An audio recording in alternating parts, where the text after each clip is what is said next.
씩 출발하겠습니다.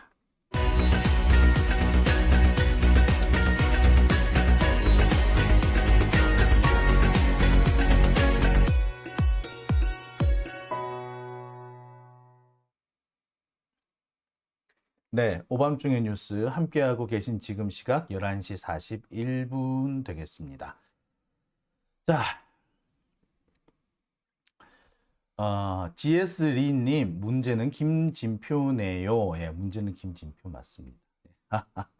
참 제가 여러 차례 말씀드렸습니다만 이 김진표가 우리 민주진보 진영에서 큰 골칫덩어리가 될 가능성이 현재 매우 높아졌습니다. 지금 돌아가는 판세로 볼 때 이 김진표는요, 곤란한 그런 안건이 본회의에 상정되면은 사회권을 이 김상희 의원이든 뭐 김영주 의원이든 이렇게 다른 이 부의장한테 넘기는 방향으로 이렇게 슬그머니 넘어가지 않을까라는 좀 그런 생각도 좀 들어요. 그 과정에서 일처리가 제대로 되지 않는 좀 복잡한 그런 셈법들이 또 나오지 않을까 사실 좀 많이 걱정이 듭니다. 자, 뭐 그 얘기는요, 제가 다시 한번 시간을 내서 자세한 말씀 한번 나누도록 하겠습니다. 자, 그러면 오늘 제가 준비한 첫 번째 주제로 갈게요. 자, 제가 준비한 첫 번째 주제는요, 윤석열 동창 휴게소 의혹 왜 해명조차 못할까입니다. 자,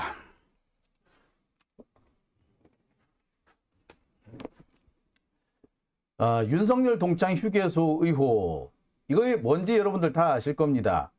바로 김건희 고속도로, 서울 양평간 고속도로에서 바로 얼마 떨어지지 않은, 약 1km 정도밖에 떨어지지 않은 곳에 남한강 휴게소, 그러니까 제가 이 남한강 휴게소라고 저는 말씀을 드리지 않았고요. 남양평 휴게소 혹은 강상 휴게소라고 제가 말씀을 드렸습니다. 원래는요, 강상 휴게소였어요. 강상 휴게소. 강상 휴게소였다가 남양평 휴게소가 됐다가 지난 8월부터 남한강 휴게소란 이름으로 불리고 있습니다. 근데 뭐 강상 휴게소든 뭐 남양평 휴게소든 혹은 남한강 휴게소든 결국 다 같은 곳을 말합니다. 서울 양평간 고속도로, 이른바 김건희 고속도로 종점에서 1km도 채 떨어지지 않은 곳에 있습니다. 일단 그런 곳에 휴게소가 있다라는 것 자체가 의혹이나 의심을 받을 수밖에 없는 그런 곳이죠. 근데 문제는 이 위치부터가 되게 의심스러운 바로 그 휴게소를 운영하는 사람이 바로 윤석열의 동창이더라는 겁니다. 이거는 더 이상한 대목이죠. 그런데 여기에서 한 가지 더 의심스러운 것은 그 윤석열 동창 휴게소의 운영 방식입니다. 전국의 다른 휴게소, 이 전국의 고속도로 휴게소가 약 280군데인가 270군데, 하여튼 200군데가 넘는다고 해요. 그 중에 대부분은 직영 휴게소라고 해가지고요, 도로공사가 공사비에 전액을 다 대고 만들어진 휴게소를 업자들한테, 민간업자들한테 임대하는 방식으로 진행이 됩니다. 임대 기간은 5년이고요. 5년이 지나면 임대 기간을 연장할 것인지 아니면 다른 업자를 선정할 것인지를 다시 정하게 됩니다. 이게 대부분의 휴게소가 현재 취하고 있는 방식이에요. 직영 방식. 민자 휴게소도 있습니다. 이 민자 휴게소는요, 건설비를 민간에서 다 제공한 그런 휴게소입니다. 민간이 이 건설 비용을 모두 댄 뭐 그런 휴게소가 바로 민자 휴게소인데, 이 민자 휴게소는요, 건설비를 민간에서 댔기 때문에 이 사업권은 25년을 줍니다. 그러니까 건물이 그냥 그 민간에서 만들었으니까 25년 동안 그 영업을 하라고 줄 수 있는 거겠죠. 그런데 최근 들어서 새로운 방식의 이 휴게소 경영 방식이라고 해야 되나요? 이런 게 나왔다고 해요. 그게 뭐냐? 전체 공사비의 15%만 민간이 되고 15%를 공사비 된 대가로 15년 동안 사업권을 인정받는, 그럼 좀 애매한 상태입니다. 15%면요. 그렇게 큰 금액이 아닙니다. 사실상 직영 휴게소와 다를 바가 없죠. 이게 왜 그러냐면요. 휴게소가 만들어져 있는 경우에라도 건물 공사비가 다 들어간 경우를 하더라도요. 업자가 새로 들어와서 거기서 영업을 하려면 인테리어는 새로 해야 돼요. 그러니까 인테리어 비용 같은 거는 새로 들겠죠. 공사비 추가로 듭니다. 그런데 이 15% 휴게소 같은 경우에는요. 인테리어 비용이나 최종 마감 공사만 업자들이 하는 겁니다. 결국에 보면 업자가 들어가는 돈은 직영 휴게소나 15% 휴게소나 그게 그거예요. 자, 그런데 영업권을 인정받는 기간은 직영 휴게소는 5년인데 이 15% 휴게소는 15년씩이나 되는 겁니다. 공사비 전액을 대봤자 25년인데 15%된 거는 15년을 인정받는다. 이거 누가 봐도 이거는 특혜라고 봐야 되는 거 아닌가요? 그렇죠? 자, 그런데 이 특혜를 받은 사람이 누구냐? 윤석열 동창이더라. 이거 그냥 넘어갈 수 있는 대목은 분명히 아니죠. 그죠? 저는 이 남한강 휴게소가 위치부터가 이상하다라고 그랬어요. 이곳에 휴게소가 들어갔다는 것 자체가 지나치게 특혜다.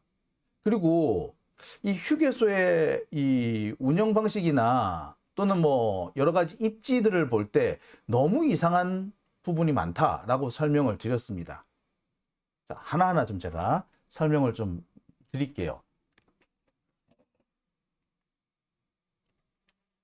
자, 이게 바로 우리가 잘 알고 있는 김건희 고속도로, 서울 양평강 고속도로입니다. 하남의 가밀동, 나들목에서 출발을 해서 양평까지 이어지는 고속도로입니다. 원래 노선은 남종 IC에서 이렇게 양서면으로 이어지는 곳에 양평 분기점이 생기는 거였는데 갑자기 작년에 윤석열 정권이 들어서고 난 직후에 갑자기 노선이 변경돼서 양서면 종점에서 강상면 종점으로 옮겨가죠. 근데 이 강상면 종점 주변에 뭐가 있더라? 윤석열 처가 땅이 줄줄이 있더라 라는 그런 의혹입니다. 바로 이 주변에 강상면 병산리 1002번지 또는 853번지 일대에 모두 20개 필지 약 3만 평 정도의 김건희 일가 땅이 있습니다. 이 정도 크기는요. 작은 신도시 개발에 해당하는 정도의 땅입니다. 사실 이게 백현동보다 조금 더 클 거예요. 그 정도 되는 아주 어마어마한 땅을 김건희 일가가 갖고 있습니다. 만약에 고속도로가 이렇게 강상면 쪽으로 가게 되면은 김건희 일가는 여기에서 대대적인 개발을 할 수 있고요.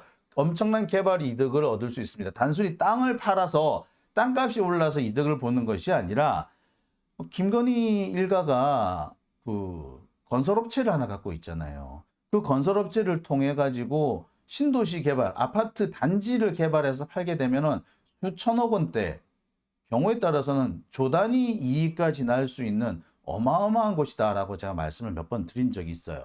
그래서 바로 지금 우리가 의혹을 삼고 있는 것 아니겠습니까? 자, 그런데 이 김건희 고속도로, 서울 양평 고속도로에 또 다른 의혹이 있더라는 겁니다. 자, 일단 하나하나 짚어볼게요. 자, 지금 여러분께서 보시고 있는 이 위성 사진에서 이렇게 회색으로 보이는 선이 중부 내륙 고속도로입니다. 현재 운영이 되고 있죠. 이 중부 내륙 고속도로가 나중에 서울 외곽순환, 제2 외곽순환 고속도로랑 연결이 되면서 여기에 아마 교통량이 크게 늘어날 걸로 보여집니다. 자, 바로 이 옆에 김건희 처가 땅이 있죠. 네. 자, 지금 상황을 보기는 그렇습니다. 바로 이 고속도로에 서울 양평강 고속도로가 이어지는 걸로 되어 있어요. 바로 이 설계도입니다. 이게 설계도예요. 지금 보면은 아마 여기쯤이 될 것 같아요. 여기 보면은 도로도 이렇게 나 있고 강이 있는 거 볼 때 이 강이 지금 현재 요렇게 흘러가거든요. 그렇게 되면은 아마 여기 정도 선에서 서울 양평강 고속도로가 이어지게 되어 있습니다. 근데 바로 여기에 김건희의 땅이 있는 거죠. 바로 여기입니다. 여기 보면은 아마 여기 약간 푸르스름하게 지붕 같은 게 보이는 데가 있는데 여기에 김건희 일가의 땅이 있습니다. 여기는 김건희 일가 뭐 최은순 씨라든지 김건희라든지 김건희 오빠 동생 뭐 이런 사람들이 이렇게 땅을 갖고 있는데 이 주변 땅은 전부 다 뭐다? 김건희 집안 땅이에요. 집안 땅. 그러니까 김건희 일가, 그러니까 윤석열 처갓집만 이득을 보는 게 아니라 그 처가 외척 세력 전체가 엄청난 이익을 보게 되는 그런 곳이더라. 자, 그런데 바로 이 옆에 고속도로가 생긴다는 거죠. 이렇게 서울 양평 고속도로. 자, 이 그림처럼 이렇게 이어지는 겁니다. 이 그림을 이 설계도를 요 지도에 대입해 봤더니 이런 모습이 나오더라. 자, 그리고 문제는 바로 이 옆에 남양평 IC라는 나들목이 하나 있다는 겁니다. 원희룡은 처음에 이 서울 양평 고속도로가 연결되기는 하나 나들목이 없기 때문에 아무짝에도 쓸모없다. 오히려 불편할 거다. 이렇게 헛소리를 했지만 연결되는 종점부 바로 옆에 남양평 IC라는 게 떠 있다는 건 이미 확인이 됐죠. 그러니까 원희룡 같은 사람들은 이렇게 그 몇 시간 뒤에 거짓말로 드러날 것까지도 사실이라고 뻔뻔스럽게 떠들어대는 겁니다. 그래놓고 얘들은 툭 하면은 민주진보 진영 보고 자꾸 뭐 거짓말을 한다는 등 이딴 소리를 하고 있지. 거짓말쟁이들이 지들의 거짓말이 들통날 것이 겁나니까 자꾸 상대방을 거짓말 이런 얘기를 해요. 사기꾼들이 그런 짓 많이 합니다. 보통 사기꾼들이요, 지들이 거짓말하잖아. 사기꾼들이 거짓말을 하는데 자기들의 거짓말이 드러날 것 같으면 오히려 피해자한테 거짓말한다고 뒤집어 씌우는 짓을 잘해요. 잘합니다. 사기꾼한테 당해보신 분들은 잘 아실 거예요. 뭐 경험담입니다. 저도. 여튼 자, 이런 형태로 돼 있습니다. 자, 그런데 이 주변에 알고 봤더니 김건희 일가 최은순 씨 소유 땅이 하나 더 있더라는 게 확인이 됐죠. 바로 여기입니다. 서울 양평 고속도로가 연결되는 이 접속 부분, 양평 분기점 주변 바로 맞은편에 이렇게 또 추가 토지가 있더라. 이 토지 같은 경우는요, 제가 볼 때는 강상면 분기점으로 보자면 한 6, 700m 밖에 안 돼요. 그리고 기존에 알려져 있던 이 김건희 일가 땅으로부터는 약 1km 정도 떨어져 있고, 무엇보다 이 추가 발견 토지가 충격적인 것은 바로 이 양평 IC, 남양평 IC에 인접한 곳이더라. 그리고 바로 이 남양평 IC에 만들어지고 있는 강상휴게소, 지금 알려지기로는 남한강 휴게소, 이게 남한강 휴게소예요. 남한강 휴게소로부터 하자면은 채 몇백 미터도 떨어지지 않은 곳이더라. 자, 이런 것까지 다 포함해서 생각해 보면 김건희 일가는 완전히 특혜 중에 특혜를 받은 거다라고 제가 여러 차례 말씀을 드린 바 있습니다.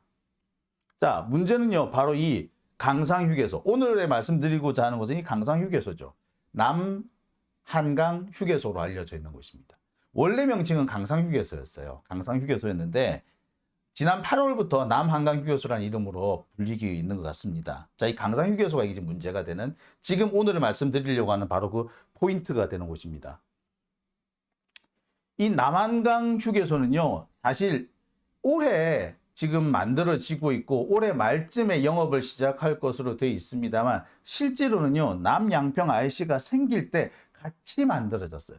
땅은 이미 그때 만들어 놨어. 이게 2014년이니까 2014년부터 땅은 다 만들어 놓고 지난 한 7, 8년 동안 그냥 놀리고 있었던 거죠. 거의 9년, 2014년에 들었으니까, 근데 2014년인데 2023년이니까 9년이네. 9년 동안 땅이 놀고 있었어요. 부지는 다가 만들어져 있었어요. 제가 그 위성 사진을 확인해 보니까 2016년에 이미 여기 이렇게 평지, 부지 조성이 끝나 있는 상태더라고. 자, 이때가 언제냐? 김선교, 윤석열하고 그렇게 죽고 못 산다는 김선교가 양평 군수를 하고 있을 때입니다. 남양평 IC를 만드는 것도 사실상 김선교가 거의 억지로 끌고 와서 만든 거예요. 원래는 여기에 IC가 생길 자리가 아닌데 양평군이 전체 사업비의 3분의 2를 지들이 냅니다. 지들이 돈을 내요. 우리가 돈 낼 테니까 여기에 IC 하나 만들어줘 라고 해서 이게 만들어진 게 남양평 IC예요. 그래놓고 그 옆에 이렇게 고속도로 휴게소가 생기는 겁니다. 야, 이게 어떻게 이런 일이 다 생기지? 보통 보면은 휴게소 하나 생길 때도 이게 쉽지가 않습니다. 그리고 보통 이렇게 IC가 생기는 거하고 IC 바로 옆에 휴게소 생긴다, 이런 경우 잘 없어요. 여러분들 고속도로 한번 가보세요. 이 IC 옆에, 나들목 옆에 휴게소 있는데 자리 있나요? 없어요. 나들목 바로 옆에 휴게소가 있는 경우는요, 제가 알기로는 지금 그 만남의 광장, 양재 만남의 광장인하고 동서울 만남의 광장 요런 정도예요. 그 다음에 또 이렇게 바로 그 IC랑 바로 옆에 있는 곳이 금강휴게소인가? 아마 그럴 거예요. 그 다음에 부산 쪽에 가면은 진영휴게소가 진영 IC 근처에 있기는 해요. 근데 그 조금 거리는 있거든요. 그 다음에 그 남해고속도로 장류 쪽에 휴게소가 하나 있는데, 그 장류 휴게소 부근에 또 이렇게 장류로 들어간 IC가 있긴 합니다. 그러니까 사실 이렇게 IC가 있고 IC 바로 옆에 휴게소가 생기는 게 그렇게 흔한 사례는 아닙니다. 더 황당한 거는요, 대체로 보면 이 IC, 나들목하고 휴게소는 따로 만들어져요. 그래서 나들목에서 휴게소로 바로 들어가거나 이런 경우는 사실 참 드뭅니다. 거의 못 봤어. 춘천 휴게소 있죠? 춘천 휴게소. 예, 춘천 휴게소는 이렇게 돼 있긴 해. 자, 그런데 이게 좀 특이한 게 이 부분입니다. 자, 보세요.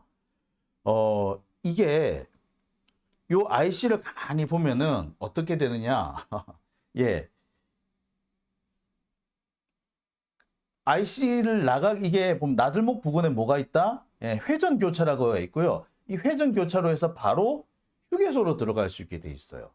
그래서 당황스럽게도 고속도로에서 나오면은 휴게소 앞마당을 거쳐서 나가야 되고요. 또 고속도로로 들어오려면 휴게소 앞마당을 거쳐서 들어와야 돼요. 이렇게 만들어져 있습니다. 이런 사례는 제가 본 적이 없어요. 휴게소를 들어가야지 고속도로로 진출할 수 있고, 고속도로에서 휴게소를 들어가야지 나들목으로 나갈 수 있고, 이런 시스템이 만들어진 사례는 제가 못 봤어요. 근데 이 시스템이 어디가 처음이다? 여기가 거의 처음이에요. 이제 거의 처음이야. 특이하죠? 진짜 특이하죠? 예외예요, 이것도. 예외가 이렇게 많아, 여기는. 자, 제가 한 번씩 보여드릴게요. 자, 이게 위성사진을 좀 더 크게, 좀 넓게 본 부분입니다. 위성사진을 한번 보시면요, 여기에 톨게이트가 있습니다. 이 톨게이트 사진 한번 볼게요. 자, 제가 몇 번 말씀드렸습니다만 이게 고속도로 톨게이트입니다. 남양평 IC로 이어지는 톨게이트예요. 이게 고속도로 톨게이트로 보이십니까? 예. 제가 여러 차례 말씀드립니다만 이게 고속도로 톨게이트입니다. 무슨 이거 지하주차장 진입로 같지 않습니까? 그런데 이렇게 톨게이트가 돼 있어요. 이게 톨게이트래. 황당하죠? 자, 이 톨게이트가 위치가 어디냐? 이제 양평 시내 쪽에 가까운 데입니다. 자, 여기에서 이렇게 되고요. 자, 그리고 휴게소는 여기 생깁니다. 그러니까 고속도로에서 나오면 휴게소 앞마당을 지나가야 되고, 고속도로 들어가려고 해도 휴게소 앞마당을 지나가야 되는, 그러니까 하여튼 모든 차량이 휴게소를 지나가야지 고속도로에 진입할 수 있고 고속도로에서 나올 수 있는 그런 조금 희한한 곳이에요. 자, 그리고 이런 차들이 오갈 때마다 이 소통을 위해서 여기에 원형 교차로, 로타리를 만들어 둡니다. 이 로타리를 만드는 경우는 보통 차량 통행이 그렇게 많지 않을 때 이렇게 원형 교차로를 만들어 두죠. 결국 여기서 보다시피 여기는 그렇게 차량 통행이 많지 않은 곳이고요. 사실은 휴게소를 만들 계획을 세워두고 휴게소의 부속시설로 톨게이트와 IC를 만들었다라고 볼 수 있는 것 같습니다. 특히 재밌는 거는요. 보통 고속도로 휴게소는 상행선, 하행선 양방향에 하나씩 있는데 이 남한강 휴게소 같은 경우에는 한쪽만 있습니다. 한쪽만 있고 반대편에서 오는 그 휴게소 그 차량들은 이 강상 IC, 남양평 IC를 돌아 들어와야지 들어올 수 있게끔 만들어져 있어요. 그러니까 양쪽 방향마다 다 있어야 되는데 한쪽에만 있고, 자, 한쪽에만 있지만 양쪽에서 다 여기를 이용할 수 있게끔 만들어 돼 있어요. 예, 간절님 주유소 장사 잘 되겠네. JS님 휴게소를 통로로. 예, 트리플님 만들어도 NL로 만들었네. 자, 기억디귿 기 3732님 목적이 휴게소로 돈 버는 것이네. 예, 제가 길게 설명을 드렸습니다만 결론은 그거예요. 이 자리는 돈 되는 휴게소 자리고요. 돈 되는 휴게소를 만들기 위해서 일부러 IC도 만들고 톨게이트도 만든 곳입니다. 그리고 그 자리 옆에 김건희 땅이 있어요. 그리고 이 휴게소를 누가 먹었다? 네, 윤석열 친구가 먹었다고. 아까도 말씀드렸습니다만 여기는요. 도로가 되게 좁습니다. 엄청 좁아요. 근데 이런 좁은 도로를 만들었어. 이건 이유는 딱 하나밖에 없습니다. 그냥 돈 벌려고 만든 도로예요. 그죠? 자, 그런데 이런 고속도로 휴게소, 이 강상 휴게소, 그러니까 남양평 휴게소처럼 만들어진 휴게소는요, 전국에 4개밖에 없습니다. 그리고 제일 먼저 생긴 데가 사실은 여기 남양평 나들목, 남양평 IC, 남한강 휴게소예요. 야, 정말 특이하다, 그죠? 그러니까 지금 보면은 이 양평 그 서울 양평 고속도로, 그러니까 남양평에 있는 그 특혜, 그러니까 유일한 거거나 정말 예외적인 상황, 이게 양평에만 여러 개 있는 겁니다. 양평 고속도로에만 정말 예외 상황이 너무 많아요. 갑자기 노선이 바뀐 것도 일종의 예외겠고요. 휴게소의 이 설치 방식도 예외이고요. IC, 나들목 설치하는 것도 거의 예외적인 것이고요. 그리고 휴게소 운영사, 운영업자를 선정하는 방식도 예외적인 방식입니다. 예외가 너무 많아. 특혜, 이 예외라는 건 달리 말하면 사실은 특혜죠. 특혜입니다. 특혜. 특혜 중에 특혜만 모여 있는 곳이 바로 이 남한강 휴게소고, 바로 남양평 IC고, 그리고 서울 양평간 고속도로, 김건희 고속도로입니다. 자, 특히 재밌는 부분이 이걸 정리하면 이렇습니다. 대부분의 휴게소 운영 방식은 도로공사가 전액 투자를 하고 건물을 짓고 주차장을 만든 다음에 임대 사업자한테 5년 동안 운영하라고 운영 계약을 체결합니다. 이런 방식이에요. 그런데 예외적으로 민자 휴게소가 있는데, 이 경우에는 민간 사업자가 전액 투자를 해서 건물과 이 주차장을 만들죠. 그리고 운영 기간은 25년입니다. 25년 동안 운영할 수 있어요. 그런데 이 양평 휴게소 같은 경우에는 15%만 투자했는데 15년 동안 유지할 수 있게 해줍니다. 아까도 말씀드렸듯이 15%면요. 인테리어 공사나 마감 공사 정도면 하는 겁니다. 그런데 직영 휴게소인 경우에도 이 민간 사업자가 사업권을 따고 난 다음에 대대적으로 개보수를 해야 돼요. 인테리어를 다시 해야 되지, 리모델링. 결국에 15% 정도 돈이 들어갑니다.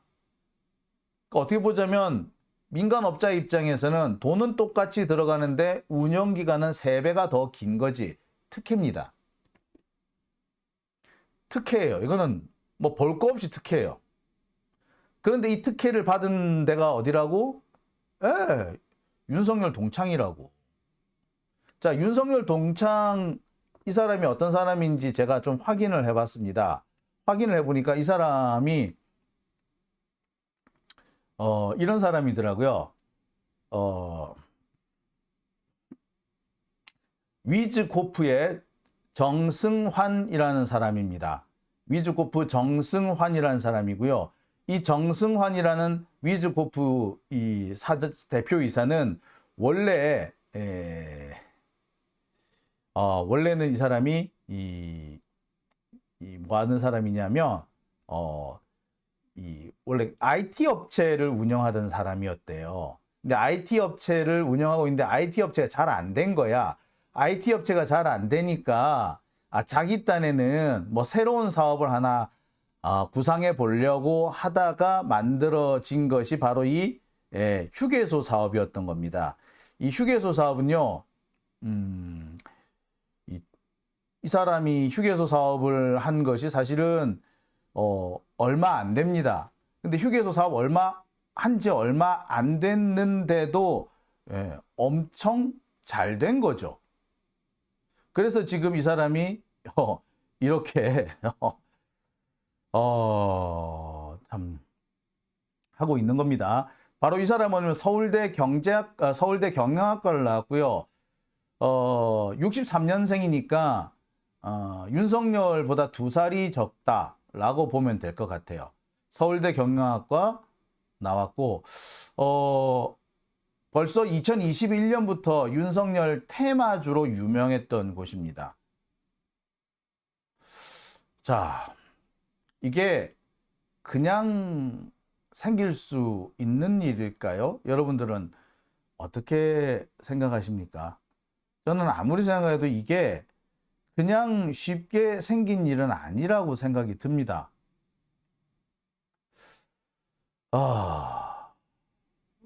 글쎄요. 여러분은 이게 어떻게 해서 생긴 일 같습니까?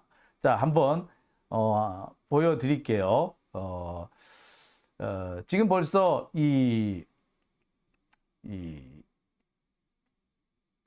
수구 정권의 수구 세력들도 바로 이 부분에 대해서 지금 이상하다라고 지금 벌써 얘기를 하고 있는 그런 상황입니다.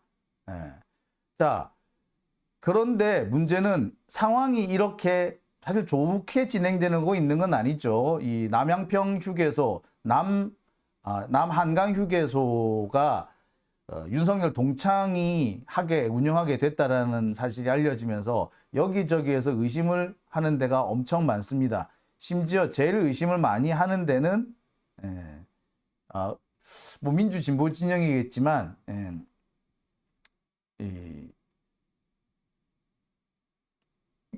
뭐냐면 그 수구 세력들도 이 남양평 IC 특히 그리고 남양평 휴게소에 대해서는 아무리 생각해도 이상하다라는 의구심을 되게 갖고 있는 그런 곳으로 보입니다. 자, 그런데 문제는 윤석열이 이에 대해서 해명을 못하고 있다는 거죠. 제가 확인해 보니까 바로 이 사람 정승환이라는 사람은요. 서울대학교를 졸업을 했고요. 63년생입니다. 위즈코프 회장이다 이렇게 돼 있고요. 아마 제가 알기로는 주식의 95% 이상을 소유하고 있는 것으로 되어 있습니다. 원래는 한화투신에서 일했던 걸로 돼 있어요. 알려지기로는 지난 2021년부터 윤석열 테마주로 알려져 있었고요. 윤석열 테마주로 알려지고 난 다음에 수주를 좀 많이 했던 것 같아요. 그러니까 왜냐하면 2021년부터 2022년, 2023년에 매출액이 많이 늘어납니다.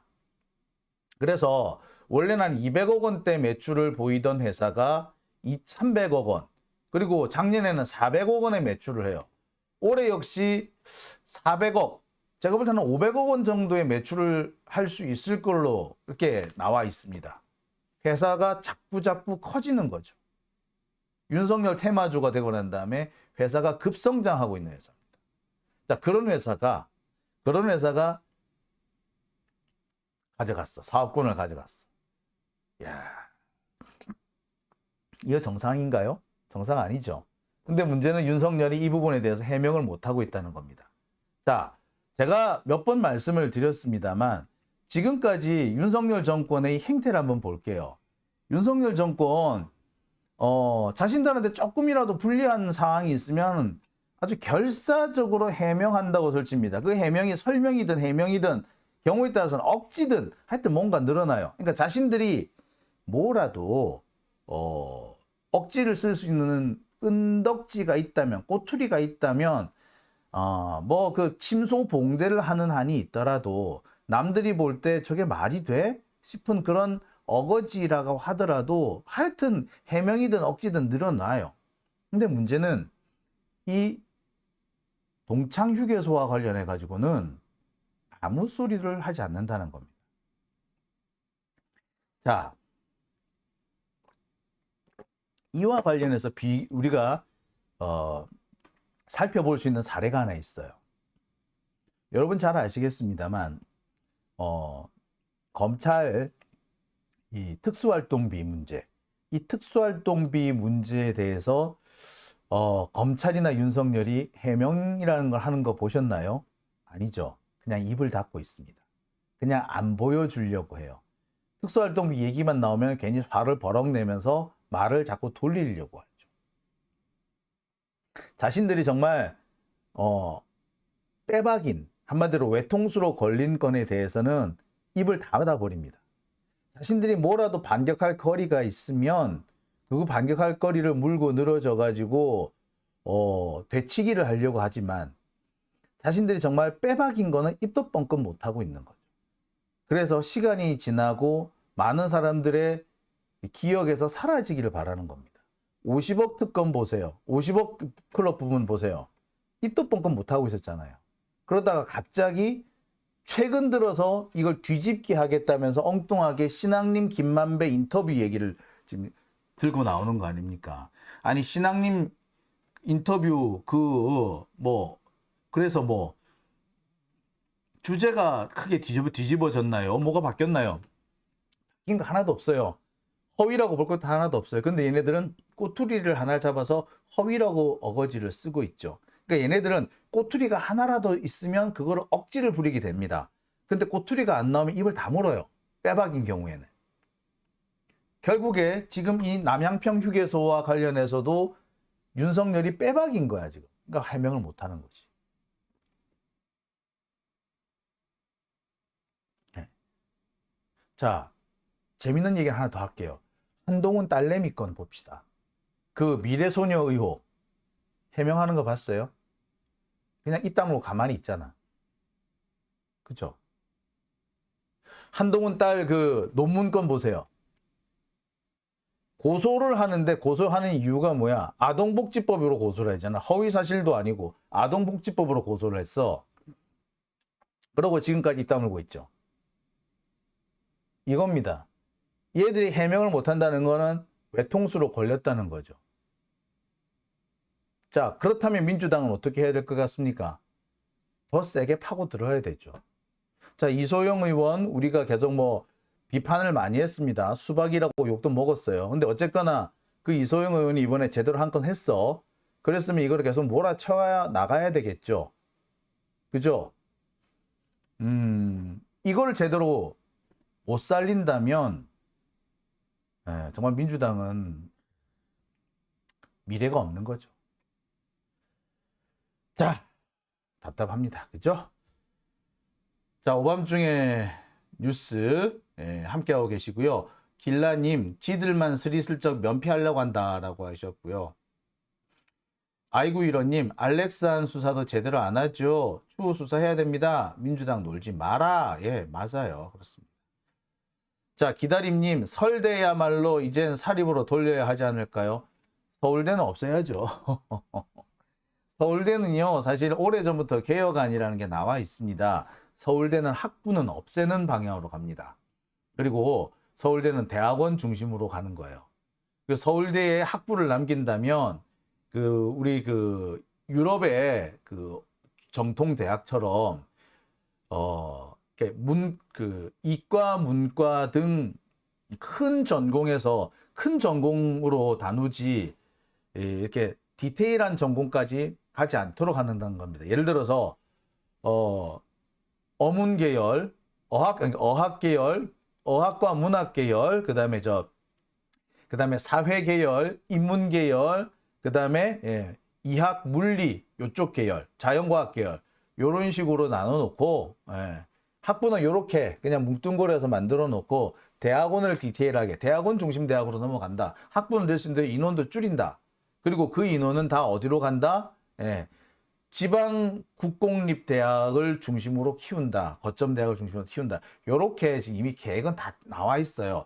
그거를 서울대 출신들이 저항을 했기 때문에 지금까지 못했던 겁니다. 서울대를 대학원 중심으로 바꾸고 지방 국립대, 뭐 부산대, 경북대, 강원대, 전남대, 전북대 이런 대학에서 공부를 해온 친구들이 서울대의 대학원에 진학할 수 있게끔 만들어 준다는 거예요. 이렇게 해서 학부는 다른 대학에서 받고 대학원을 서울대로 올 수 있게끔 대학원 중심 대학으로 바꾼다라는 게 사실 지금까지 계획이었어요. 카이스트도 마찬가지였고요. 근데 이거를 서울대 출신들이 계속해서 반대해왔고 저항을 해왔기 때문에 이런 개혁안이 있는데도 진행을 못했던 겁니다. 이제 앞으로 그렇게 해야 된다는 상황, 해야 되는 거죠. 해야 될 필요성이 이제 명백해진 거 아닙니까? 서울대 출신들이 우리 사회의 적폐를 아주 누적된 적폐층이 되고 있다면 글쎄 뭔가 대책이 필요한 거 아닌가요? 그죠? 간절님, 대학에 돈 주고 하겠다는 교육원 같은 것도 없애야 돼요. 맞아요. 1년짜리 석사 과정 이게 석사냐고. 아이씨 짜증나겠으리. 저요 뭐 이렇게 다른 사람에 비하면은 석사학위 딴 게 뭐 어렵진 않았습니다. 그 교수님이 많이 봐줬어. 나도 그렇지만 저도 석사 과정 3년 했고요. 논문 4번 빠꾸 당했습니다. 그랬어요. 저도 힘들었어요.